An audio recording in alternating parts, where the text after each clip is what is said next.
बिस्मिल्लाहिर्रहमानिर्रहीम और अस्सलाम वालेकुम। 30 जनवरी और पाकिस्तान में जुमेरात की सुबह। आज अभी तक की अहम खबरें और मेरा तज्जिया। सबसे पहली खबर आपके सामने डैलस टेक्सास से रखते हैं, जहां से खबर आ रही है कि बाप नंबरी बेटा 10 नंबरी। जी हां, ये कैसे मुमकिन है कि चौधरी निज़ामुद्दीन किसी हीरे को पहले तलाश करें, फिर उसको तराशें, फिर एक जौहरी की तरह अपनी ऐनक नीचे करके आपके सामने पेश करें और उस हीरे में शरीफ ख़ानदान वाली खसूसियात ना हो। ये मुमकिन नहीं है। पाकिस्तान की किस्मत में पिछले 70 साल में अगर और कोई चीज़ हो सकी है या नहीं, लेकिन कम से कम 1956-58 से लेके आज तक एक चीज़ का क्रेडिट आपको चौधरी निज़ामुद्दीन को देना पड़ेगा। वो ये है कि उनकी चॉइस कंसिस्टेंट रही है। उन्हें हमेशा ऐसे लोग अच्छे लगे हैं जो इसकी टोपी उसके सर, उसकी टोपी उसके सर पहनाएं। उन्हें कभी भी सीधा काम करने वाला बंदा पसंद नहीं आया, और अगर कभी कोई ऐसा शख्स इमरान खान की सूरत में सामने आया तो फिर चौधरी निज़ामुद्दीन साहब ने कहा कि मिसाल बनाकर रख देंगे, रगड़ कर रख देंगे, नाम के ऊपर लाल लकीर फेर देंगे। और जब भी उन्हें शरीफ ख़ानदान की तरह का कोई शख्स नज़र आया तो उन्होंने उसे पाला पोसा, चूमा चाटा, बड़ा किया और उसको कौम की किस्मत के ऊपर मुसल्लत किया। क्योंकि ऐसे ही लोग हैं जो चौधरी साहब को पसंद है और वापस में चौधरी साहब को डिविडेंड देते हैं। अब अहवाल आपके सामने जो जेंट्री बीच साहब आए हुए हैं उनका रखते हैं। जाहिर है जनरल आसिम मुनीर साहब के जो सबऑर्डिनेट्स हैं उन्होंने इनको लॉन्च किया है पाकिस्तान के अंदर। मोहित पीरजादा साहब और दूसरे लोगों ने भी तफसील से इस पर बात की है, उनको भी ज़रूर सुनिएगा। हमारा भी पिछला वीलॉग ज़रूर सुनिएगा, उसमें भी काफ़ी तफसीलात हैं। लेकिन क्योंकि उस वक्त ये खबर आई ही थी तो इसका जो तशखीस थी इस मर्ज़ की वो पाकिस्तानी यूथ वैसे तो बहुत तेज़ी से करती है, इसीलिए उनको शैतानी, शिद्दत पसंद, इंतशारी ये सब कुछ कहा जाता है। लेकिन थोड़ा सा वक्त तो उनको भी ज़ाहिर लगता है, डॉक्टर को भी लगता है। तो अभी 18 घंटे होने वाले हैं सारे काम को हुए, तो अब अल्ट्रासाउंड रिपोर्ट कम से कम हमारे सामने है। अगले एक आध दिन के अंदर अंदर तो एमआरआई भी हो जाएगा। तो जो अल्ट्रासाउंड रिपोर्ट हमारे सामने है वो ये कहती है कि जो जेंट्री बीच साहब हैं वो तो नंबरी है ही हैं, बाप 10 नंबरी। मतलब कि डैलस टेक्सास से अब मिस्टर हमजा, जो कि बहुत अच्छी रिसर्च करते हैं, उन्होंने रिसर्च करके अब ट्विटर पर यह शेयर किया है कि गैरी जो बीच हैं, जो इनके वालिद मोहतरम बताया जाता है, मीडिया रिपोर्ट कर रहा है, वो बैंकरप्सी मीन उन्होंने दिवालिया होने की एक पिटीशन डाली और बाद में उसमें वो बैंक फ्रॉड में मुलव्वस पाए गए। मतलब कि उन्होंने बैंक के साथ फ्रॉड किया और बैंकरप्सी का वो केस उनके खिलाफ है, जिसमें ये भी लिखा गया है कि उनके एक बेटे ने भी उनको हेल्प की। अब ये नहीं पता कि उनके एक बेटा है या एक से ज़्यादा बेटे हैं और वो अशारा इनकी तरफ है जो साहब आए हुए हैं या कोई और है। बहरहाल ये जो मीडिया पे रिपोर्ट हो रहा है ये आपके सामने रख रहे हैं।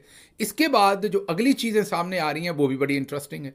अब क्योंकि जो जेंट्री बीच साहब है वो जनरल आसिम मुनीर साहब की तमाम मुश्किलात का हल लेके आए हैं। एक कारोबारी आदमी जो होता है वो अमूमी तौर पर सिर्फ आकर कहता है कि मैं इन्वेस्टमेंट करूंगा, लेकिन आप यहाँ पर देखिए कि वो इनकी तमाम ज़रूरतें पूरी कर रहे हैं। अरबों डॉलर की इन्वेस्टमेंट के वादे भी कर रहे हैं, उसके साथ वो टाउट सहाफ़ियों के साथ बैठ के इंटरव्यूज़ भी दे रहे हैं, वो रिचर्ड ग्रैनल को भी डिस्क्रेडिट कर रहे हैं, वो प्रेसिडेंट ट्रंप के भी बहुत बड़े साथी और उनके बड़े दस्ते रास्त होने का दावा कर रहे हैं। वो ये भी कर रहे हैं कि पाकिस्तान के अंदर इस टाइम एनवायरनमेंट बहुत ज़बरदस्त है। पाकिस्तान की जो मौजूदा गवर्नमेंट है वो बहुत ही अच्छी है, लॉ एंड ऑर्डर की सिचुएशन पाकिस्तान में बेस्ट है और सदर ट्रंप की इनके साथ बेस्ट फ्रेंडशिप होगी। रिचर्ड ग्रैनल भी आइंदा इमरान खान की बात नहीं करेंगे। ये तमाम चीज़ें, मतलब गौर कीजिए, बिजनेसमैन आएगा तो वो सिर्फ अपनी बिजनेस की बात करके चलता बनेगा। ये वन विंडो ऑपरेशन कर रहे हैं। मतलब जनरल आसिम मुनीर साहब की तमाम प्रॉब्लम, SIFC में से कोई पैसा नहीं आया तो वहाँ पर इन्वेस्टमेंट अब कितनी आनी है अमेरिका से, वो भी ये मसला हल कर रहे हैं। उसके साथ साथ सदर ट्रंप के साथ मामला क्या होने हैं, साड़ी गल हो गई है या इमरान खान या उनके जो साथी हैं उनका कोई लेना देना नहीं है वहाँ पर। ये तमाम मामला जो हैं वो जेंट्री बीच जो हैं वो वहाँ टेलीविज़न पर टाउट सहाफ़ियों के सामने बैठकर उन तमाम चीज़ों को हल करते हुए नज़र आ रहे हैं। लेकिन अब आपके सामने एक और डॉक्यूमेंट रखते हैं जो ये साबित करता है कि भाई साहब ने ट्रंप के लिए 5 के करीब जो है वो फंड रेजर करने की कोशिश की है। ये भी मीडिया हमारे सामने रिपोर्ट कर रहा है। उसमें पहली दफ़ा जो कोशिश की गई 2019 से 2020 में, उसमें $17,000 इकट्ठे कर पाई। आपने अब ज़रा गौर से चेक करना है, कोई पाकिस्तानी सरेराह भी अपने घर में फंड रेजर रख लेना तो $1-2 लाख तो इकट्ठे कर लेता है। इन्होंने $17,000 एक दफ़ा इकट्ठे किए। दूसरी दफ़ा ये सिर्फ $5,625 इकट्ठे कर सके। तीसरी दफ़ा ये 5,625, ये भी शायद वही टर्म जो है वो रिपीट हो रही है। चौथी दफ़ा इन्होंने $2,800 इकट्ठे किए, $2,800।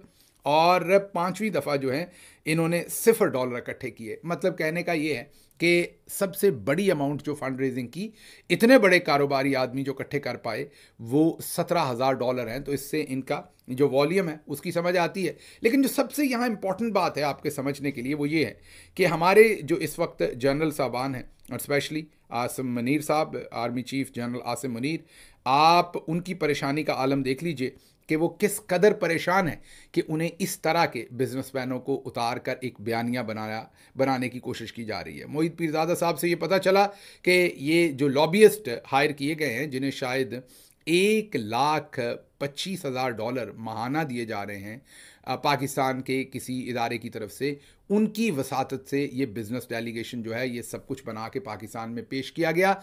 अमेरिकी एम्बेसी को मजबूर होकर बताना पड़ा कि ये ऑफिशियल विजिट नहीं है, ये प्राइवेट विजिट है। और ये भी पता चला कि अमेरिकी एम्बेसी ने खुद जर्नलिस्टों से रब्ता करके ये कहा कि खबर लगाएं, ये जो हमें रिपोर्ट हो रहा मीडिया से, कि भाई हमारा इससे कोई लेना देना नहीं है, क्योंकि आजकल कोई अमेरिकी एम्बेसडर वहाँ नहीं है और वो नहीं चाहते कि एम्बेसी से कोई ऐसी गलती हो, बाद में सदर ट्रंप या उनकी एडमिनिस्ट्रेशन उनके कान खींचे। तो इसलिए वो बड़े मोहतात हैं। उन्होंने कहा कि इससे हमारा कोई लेना देना नहीं है। लेकिन दूसरी तरफ आप देखें कि जो जनरल आसिम मुनीर और उनके सबऑर्डिनेट्स हैं वो किस कदर प्रेशर में हैं कि उन्हें इस तरह के बंदों को लॉन्च करके जाली झूठा बयानिया जो है वो मार्केट में डालना पड़ रहा है और पूरी आवाम को मामू बनाना पड़ रहा है। लग ऐसा रहा है कि वो पॉइंट ऑफ नो रिटर्न पर आ गए हैं और उन्होंने इतना कुछ लूज कर लिया है। ये ऐसे ही समझिए जैसे कोई शख्स बैंक लूटने जाए और उसे हो कि मैं पिस्तौल छोटा सा निकालूंगा, जो कैशियर होगा उसको दिखाऊंगा, कुछ पैसे लेके निकल आऊंगा, और अचानक वहां पर ऐसा रौला रप्पा पड़ जाए कि उसको वहां पर 4-5 बंदे वो कत्ल कर दे, क्योंकि उसके अलावा उसको चारा ना हो वहाँ से भागने का। तो उसको पैसे भी ना मिले या पैसे मिल जाएं, लेकिन वो 5-6 बंदे कत्ल कर दे। अब जब वो बैंक से भागेगा तो उसके पीछे पुलिस लग जाएगी, उसने अब कत्ल भी किए हैं। अब वो पॉइंट ऑफ नो रिटर्न पे चला गया। अब उसके सामने जो भी आएगा वो अपने आप को बचाने के लिए अपने डर में उसको मारता जाएगा। और उसके पास ये ऑप्शन तो होगा नहीं, एक ही ऑप्शन होगा कि वो पुलिस के हवाले अपने आप को करे। अगर उस मुल्क में सजाए मौत है तो उसके लिए जाए, अगर उम्र कैद है तो उसके लिए जाए, और या भागता रहे, जो भी सामने आए उसको मारता रहे। पाकिस्तान के अंदर भी जो रजीम है वो पॉइंट ऑफ नो रिटर्न पर चले गए। उन्होंने तो इलेक्शन चोरी किया था, इमरान खान की हुकूमत गिराई थी, जो 70 साल से करते आए हैं वही किया था। मतलब एक बैंक की लूटने की छोटी मोटी कोशिश थी, उसके अंदर मामला दूर के दूर निकल गए। उसके अंदर इलेक्शन लूटा, एक लीडर इतना मकबूल हो गया, 9 मई करना पड़ा, उसके अंदर भी 25 लोगों को शहीद हो गए, उसके अंदर 25 लोग। उसके बाद 26 जो नवंबर है उसके अंदर तो तादाद लोगों को शहीद कर दिया गया, अभी पता नहीं कितने लोगों को। तो ये इतने बड़े बड़े जराइम सरजद हो गए हैं कि अब पॉइंट ऑफ नो रिटर्न पर आ गए हैं, उन्हें पता नहीं किस तरफ जाएं। तो अब झूठ बोलना पड़े या कुछ भी करना पड़े, हम हर चीज़ के लिए तैयार हैं और दूर तलक जाने की कोशिश करेंगे। जो भी हमें करना पड़े हम वो करेंगे, लेकिन मकसद एक ही है हमारा कि हमने किसी सूरत भी कोशिश एक ही करनी है कि हमने ये सारे का सारा जो मामला है इसमें किसी सूरत भी पीछे नहीं हटना। हालांकि आसान काम था। 8 फरवरी को जब इमरान खान इलेक्शन जीत गए थे तो उनको हुकूमत दी जाती और इस सारे काम को वहाँ रोक दिया जाता, लेकिन हमने डबल डाउन किया और उसके बाद वो कुछ कर डाला 26 नवंबर को कि अब हमें इस तरह से बिजनेसमैन लॉन्च करने पड़ रहे हैं बयानिए को बदलने के लिए। अगली खबर की तरफ चलते हैं जी। अगली खबर हिंदुस्तान से है, जहां पर 50 के करीब, 40 एक जगह और 7 एक जगह, 50 के करीब लोगों की अमवात की खबर आ रही है। और ये अमवात हुई हैं जो उनका खम्ब का मेला है। और ये जो खम्ब का मेला है ये हर 12 साल बाद होता है बड़ा, और इसका एक छोटा वर्जन हर 6 साल बाद होता है। ये बहुत ही इंपॉर्टेंट इवेंट है हिंदू रिलीजन के एतबार से, क्योंकि यहाँ पर पूरी दुनिया में सबसे बड़ी गैदरिंग होती है। जी हाँ, आप दुरुस्त सुन रहे हैं। हम तो अपने आप को हर चीज़ में खुद ही नंबर 1 करार दे देते हैं, लेकिन जो पूरी दुनिया का मीडिया बता रहा है वो ये बता रहा है कि पूरी दुनिया में सबसे बड़ी इंसानी गैदरिंग जो है, इंसान जो इकट्ठा होते हैं वो खम के मेले पर होते हैं। और एक दिन में, किसी एक दिन में सबसे ज़्यादा 50 लाख लोग यहाँ पर इकट्ठे हो चुके हैं। और उसके साथ साथ ओवरऑल यहाँ पर 400 मिलियन, जी हाँ 400 मिलियन मीन 40 से 45 करोड़ लोग जो हैं इस पूरे मेले का जो पूरा दौरानिया होता है उसके अंदर इकट्ठे होते हैं। ये 4 जगह पे होता है, एक ही टाइम में 4 मुकामात के ऊपर ये मेला हो रहा होता है। और ये, इसकी मैं रिलीजियस साइड के ऊपर नहीं जाता, इसके अंदर आपने वो फिल्मों में देखा भी होगा, हिंदुस्तानी फिल्मों में, कि जो बॉलीवुड मूवीज़ हैं उनके अंदर कि वो पानी में डुबकी लगाते हैं, जो वो समझते हैं कि वो डुबकी लगाना पाक, उससे उनके गुनाह धुल जाते हैं, तो वो खम के मेले में किए जाते हैं। इनका जो महामेला होता है वो 144 साल के बाद होता है। लेकिन बहरहाल अभी जो मेला हो रहा था उसमें भगदड़ मची है और उसमें 50 लोग जो हैं वो इस दुनिया से चले गए हैं। और ये जो मेला है इसकी बहुत ही ज़्यादा अफादियत यही भी है कि ये उनके लिए एक बहुत बड़ा फाइनेंशियल गेन भी है, एक टूरिज़म भी है, और उसके साथ साथ एक पूरी की पूरी इकोनॉमिक एक्टिविटी है। बिलियंस ऑफ डॉलर्स, जी हाँ बिलियंस ऑफ रुपीज़ नहीं मैं कह रहा, बिलियंस ऑफ डॉलर्स इससे इकट्ठे होते हैं, क्योंकि मिलियंस एंड मिलियंस जो हैं वो ट्रैवल करते हैं और उस जगह पर पहुँचते हैं। नंबर्स हम आपके सामने रख चुके हैं कि दुनिया में सबसे बड़ी गैदरिंग है। तो ये हिंदुस्तान से अफसोसनाक वाक़या जो है वो सामने आ रहा है। अब एक और अफसोसनाक वाक़या आपके सामने रखते हैं और वो इस्लामाबाद हाई कोर्ट से।